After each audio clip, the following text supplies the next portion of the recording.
ओं सर्वमंगलमंगल्ये शिवे सर्वार्थसाधिके शरण्ये त्र्यंबके गौरी नारायणी नमस्तुते। सृष्टिस्थितिविनाशानां शक्तिभूते सनातनी गुणाश्रय गुणमये नारायणी नमस्तुते।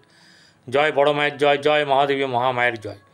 प्रत्येकेर जीवन सुंदर और आनंदमय, प्रत्येके सुखे खुशिते शांतिते एवं दूधे भाते थाकुन।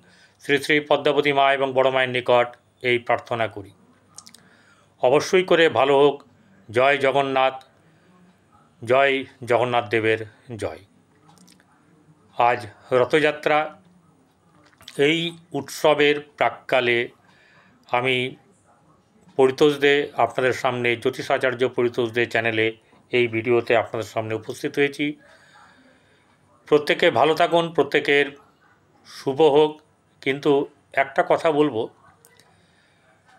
এটা বলতেই হবে, আগামী দিন যে আসছে সেটা সবার পক্ষেই কিন্তু কম বেশি খারাপ। দেশে দেশে যুদ্ধ, সমাজে পার্টিতে রাজনৈতিক নেতায় নানা রকম ধরনের অশান্তি, রাহাজানি, খুন, ধর্ষণ এবং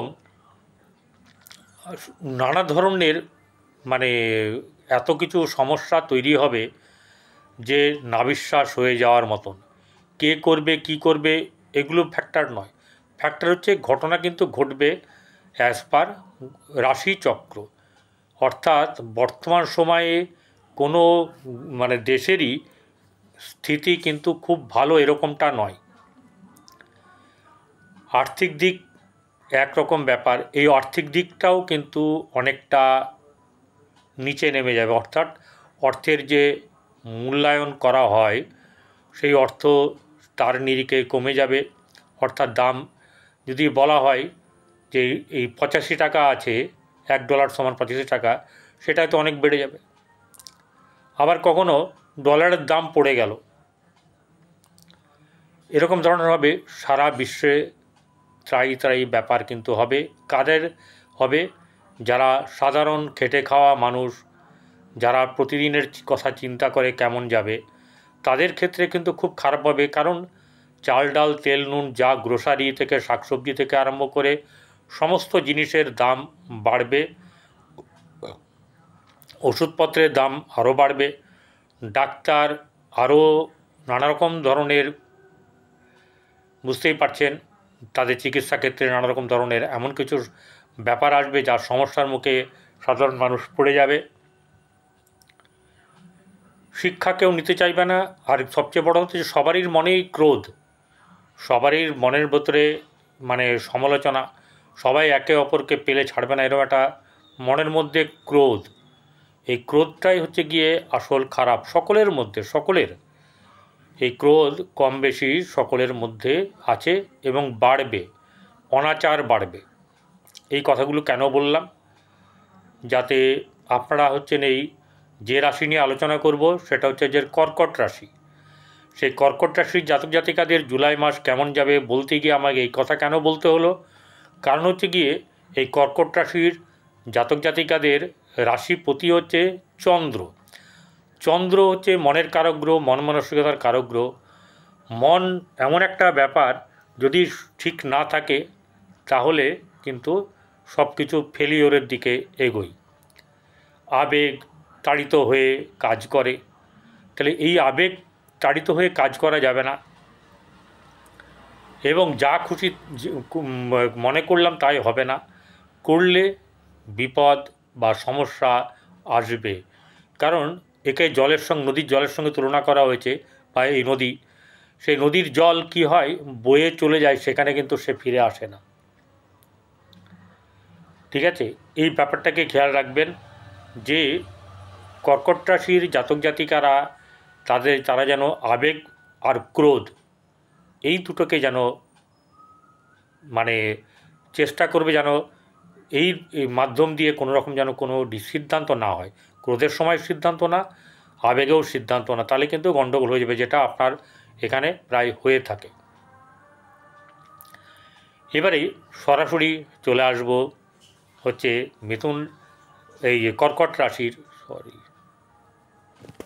কর্কট রাশির জাতক জাতিকাদের এই মাস কেমন যাবে। বলতে গেলে প্রথমেই বলতে হয় যে জুলাই মাস যে শুরু হচ্ছে, এই জুলাই মাসের যে শুরু, সেই দিনকে কোনো এক মহান ব্যক্তি, মহান চিকিৎসক যে দূর থেকেই বলে দিতেন কার কী রোগ, সেই বিধানচন্দ্র রায় অর্থাৎ ডক্টর বিধানচন্দ্র রায়ের জন্মদিন এবং তার পরলোক গমন করাও দিন, একই দিনে তার জন্ম মৃত্যু। এরকম একটি বিরল ঘটনা সাক্ষী আমাদের অনেকেই ছিলেন, অনেকেই আছেন, কিন্তু আমরা শুনে বড় হয়েছি, আমরা তো কাছে যেতে পারিনি। ব্যাপারটা হচ্ছে গিয়ে এই বিধানচন্দ্র রায়কে স্মরণ করে শুরু করি। সেটি হচ্ছে গিয়ে আজ যেদিনকে শুরু করছি সেটা হচ্ছে 1 জুলাই। সেদিনকে 16ই আষাঢ়, মঙ্গলবার থাকবে, শুক্লপক্ষের ষষ্ঠী তিথি থাকবে। রাশিচক্র এরকমই থাকবে সেই 1 জুলাইয়ের, যে মেষে কিছু থাকবে না, শুক্র থাকবে নিজের ঘরে বৃষ রাশিতে, মিথুনে থাকবে বৃহস্পতি এবং রবি, বুধ থাকবে কর্কটে, চন্দ্র, মঙ্গল, কেতু তিনটিই থাকবে হচ্ছে গিয়ে আপনার সিংহ রাশিতে। এরপরে সোজা আপনার কন্যা, তুলা, বৃশ্চিক, ধনু, মকর, কোনো গ্রহ নেই, ফাঁকা একদম। রাহু বসে আছে কুম্ভ রাশিতে, অর্থাৎ কিনা এটা হচ্ছে কালসর্প যোগ। যে কালসর্প যোগ কিন্তু নেগেটিভ এবং শুভ নয়। আগেই অনেকগুলো কারণ বলে গেছি, তাই বৃথা সময় নষ্ট না করে রাহু এখানে থাকছে হচ্ছে গিয়ে কুম্ভ রাশিতে, মীন রাশিতে শনি। রবি এখানে ঘর চেঞ্জ করবে হচ্ছে 16ই জুলাই অপরাহ্ন 5টা 31 গতে কর্কট রাশিতে প্রবেশ করবে।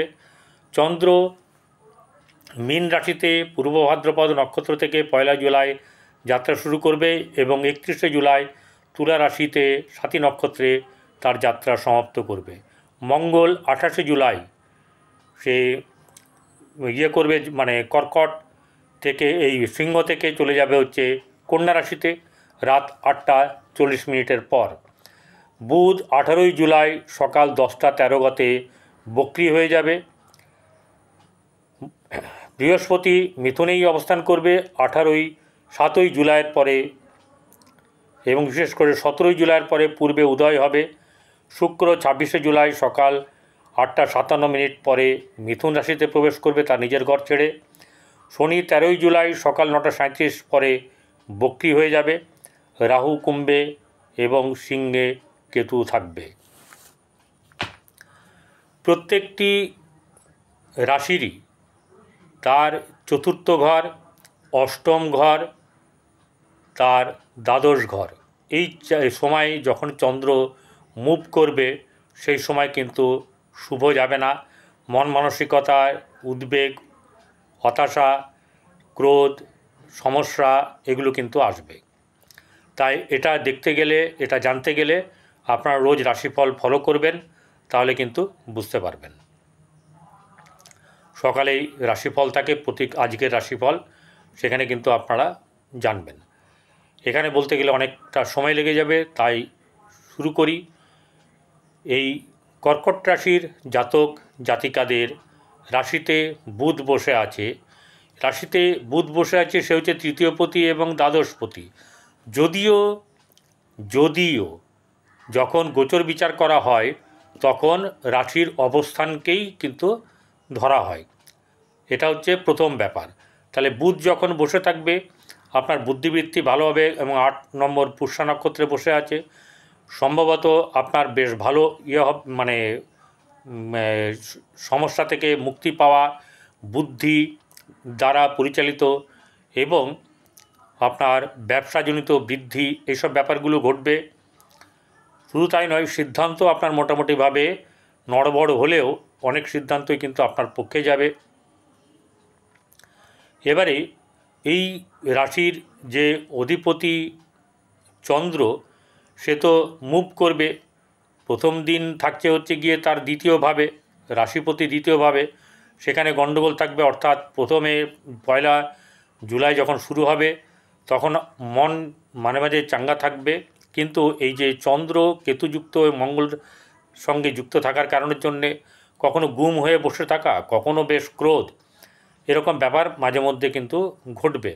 অর্থ মানে যেটাকে বলা হচ্ছে যে হানিও হওয়ার সম্ভাবনা অথবা অপচয় হবে, এই ব্যাপারটা হওয়ার সম্ভাবনা বেশি। এবারে রাশিতে বুধ বসে থাকার কারণের জন্য কি হবে, আপনার মধ্যে একটা চেতনা জাগ্রত হবে, তবে বুদ্ধির দ্বারা সব কিছু তো হয় না, সেই বুদ্ধির দ্বারা আপনি খেলতে চাইবেন, কিছু করার নেই। বুধ হচ্ছে কি এমন একটি প্ল্যানেট যেটা হচ্ছে ডুয়েল সাইনের তার অবস্থান, বুধ এবং কন্যা দুটি ডুয়েল সাইন। তাহলে এখানে বুধ কিন্তু হচ্ছে ব্যবসা কারক, বুদ্ধির কারক, এই প্রত্যুৎপন্নমতিত্ব, এই ব্যাপারগুলো আছে, অর্থাৎ উপস্থিত বুদ্ধি সম্পন্ন ব্যাপার এবং সেই কাজে সফল হওয়া, এই ব্যাপারগুলো থাকবে। অর্থনৈতিক জায়গা, অর্থের জায়গাতে রবি সে বসে আছে একাদশে, 16 তারিখের পরে সে দ্বাদশে চলে আসবে, ঠিক আছে, এই রাশিতে চলে আসবে, বসে আছে দ্বাদশে। তাই রবি দ্বাদশে বসে থাকাকালীন, দ্বিতীয়পতি দ্বাদশে বসে থাকাকালীন হচ্ছে কি আপনাদের খরচ খরচা ব্যয় বেশ ভালোই হবে। যখন রাশিতে আসবে 16 তারিখে, তখন কিন্তু আপনার মধ্যে তাপ উত্তাপ অনেক কিছুই থাকবে। বুধদের কাছে যত আসবে বুধ তত কি হবে, অস্ত চলে যাবে, সেই ব্যাপারটাও কিন্তু হবে। এবং রবি এখানে আপনাদের নাম যশের কথা যেমনই বাড়াবে, মান সম্মান বৃদ্ধি করবে, অর্থ রোজগারের ক্ষেত্রেও কিন্তু তার পথ উন্মোচন হবে। মানে পরিবার আত্মীয় স্বজনের সঙ্গে সম্পর্কের একটা টানাপোড়েন চলবে, ভাই বোনদের সঙ্গে সম্পর্ক মজবুত থাকবে না। আর যেটা হচ্ছে গিয়ে আপনার গৃহে সকলের সঙ্গে মোটামুটি একটা তালমিল থাকলেও, ঠিক আছে, কখনো কখনো কিন্তু এই রাহুর প্রকোপ, রাহুর দৃষ্টি আছে, বৃহস্পতির দৃষ্টি আছে, তাই এখানে কিন্তু কিছু না কিছু সমস্যা মাঝে মধ্যে তৈরি হলেও আলটিমেট গেইন হবে এবং ভালো হবে।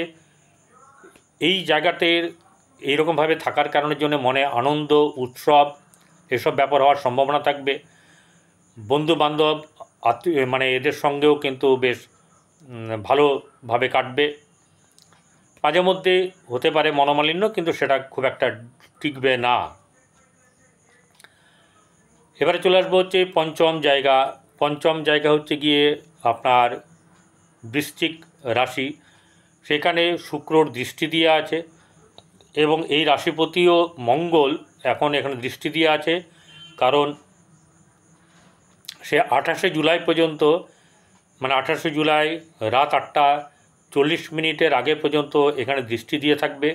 তাই আপনার এখানে সন্তানের ক্ষেত্রে শুভ যাবে, প্রেমের ক্ষেত্রেও কিন্তু শুভ যাবে, তবে এই শুভটা একটু অন্য ধরনের শুভ, ঠিক আছে, শুভই বলতে হবে, খারাপ বলা চলবে না, অনেকের ক্ষেত্রে এটা অনেক কিছু ভালো হয়।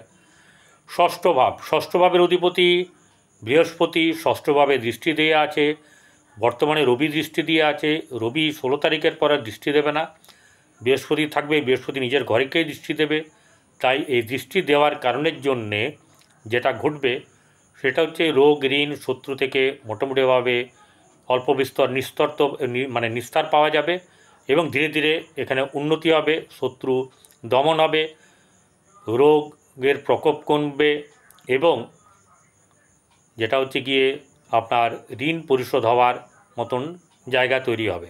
তবে এখানে একটা কথা বলে রাখি, যাই বলি যে ঘরেরই, সেটা কিন্তু দেখবেন যে আপনার রাশিচক্রে, মানে জন্ম রাশিচক্রে সে কোথায় কীভাবে আছে, কারণ তার উপরে ডিপেন্ড করছে, সেটাই প্রধান। তারপরে মহাদশা, অন্তর্দশা এবং গোচর। এবার সপ্তম জায়গায় ব্যবসা বাণিজ্যের জায়গায় ভালো চলবে, আগেই বলেছি, বৈবাহিক জীবন সুন্দর যাবে, খারাপ হবে না, বেশ মিলমিশ করে বেশ সুন্দরভাবে কাটবে। তবে রবি আসার পরে একটু মানে তাল কাটার সম্ভাবনা, কারণ বুধও এখানে রেট্রোগেট হয়ে যাবে, বক্রি হয়ে যাবে, আর রবি ঢুকবে, সেই নিয়ে একটা বেশ অন্যরকম ব্যাপার হবে। এরপরে অষ্টমভাবে রাহু, সেখানে বৃহস্পতির দৃষ্টি, মঙ্গলের দৃষ্টি আছে, 28 তারিখ আগে অবধি মঙ্গল এখানে দৃষ্টি দেবে, বা 28 তারিখের অনেকটা সময় দেবে। সেই ক্ষেত্রে কিন্তু এখানে যেটা হবে সেটা হচ্ছে গিয়ে রাস্তাঘাট দেখে শুনে চলবেন, কাউকে কথা দেওয়া থেকে সাবধানে থাকবেন, কথা দিলে ভেবে চিন্তে করবেন, এই ব্যাপারগুলোকে আপনারা চিন্তাভাবনা করবেন। ভাগ্যভাবে শনি বসে আছে। ভাগ্যভাবে শনি বসে থাকলেও এখানে যে বৃহস্পতি আপনার অষ্টমভাবে দৃষ্টি দিচ্ছে সেটা যেমন খারাপ ভালো, তেমনি ভাগ্যভাব আপনার মধ্যম শুভ যাবে, কিন্তু সমস্যা তৈরি করবে। এই সমস্যার কারণের জন্যে কিন্তু কিছু কিছু সময় আপনাদের চাপ সৃষ্টি হবে এবং সেটা হচ্ছে গিয়ে কোনো না কোনো সময় সমস্যার সম্মুখীন আপনাকে হতে হবে। তাহলে এইবারে চলে আসবো হচ্ছে গিয়ে আসল জায়গা, কর্মের জায়গা। সেই কর্মের জায়গাতে কর্মের অধিপতি মঙ্গল দ্বিতীয় বসে আছে, তারপরে তৃতীয় যাবে এবং যখন তৃতীয় যাবে তখন সে দশম ভাবকে দেখবে। অর্থাৎ যেতে যেতে মাস শেষ হতে হতে আপনাদের অনেকেরই কিন্তু কর্ম পেয়ে যাবেন এবং সেই ক্ষেত্রে আপনারা দেখবেন যে আপনাদের রাশিচক্রটাতে কি বলছে, জন্মরাশিচক্র হচ্ছে প্রধান, সেই সঙ্গে হচ্ছে গিয়ে আপনার এই যে আপনার কর্মভাব, ভাগ্যভাব সব কিছু এখানে কিন্তু দেখবেন। এরপরে যেটা হচ্ছে গিয়ে এখানে আপনার একাদশ হচ্ছে একাদশপতি, একাদশে বসে আছে শুক্র। সে শুক্র থাকবে হচ্ছে গিয়ে আপনার 26শে জুলাইয়ের মোটামুটিভাবে 25শে জুলাই ধরতে পারেন। এই 25শে জুলাই থাকাকালীন সময় অবধি আপনাদের কিন্তু বেশ ভালো যাবে। সফলতা, আর্থিক সফলতা, লিকুইড মানি এবং এরকম ধরনের অর্থ সংক্রান্ত ব্যাপারে আপনাদের সহসা প্রাপ্তি, এইসব জিনিসগুলো আসবে এবং খুব ভালো হবে। দ্বাদশে বৃহস্পতি যতক্ষণ থাকবে ওখানে রবিতে চলে আসবে। বৃহস্পতি এবং রবি থাকার জন্যে তীর্থক্ষেত্রে ভ্রমণ, মন্দির যাওয়া, এইসব ব্যাপারগুলো বেশ ভালো হবে এবং আপনার এই কর্কট রাশির জাতক জাতিকাদের এই জুলাই মাস বেশ মোটামুটি ভালো যাবে। ভালো থাকবেন। যাদের এরকম ধরনের সমস্যা থাকবে বৃহস্পতির, তারা কেশরের তিলক ব্যবহার করবেন। আচ্ছা, আর গরুকে, কুকুরকে, কাকপক্ষীকে খাওয়াবেন, মাছকেও খাওয়াবেন, তাহলে আপনাদের উন্নতি অব্যাহত থাকবে। নমস্কার, ভালো থাকবেন।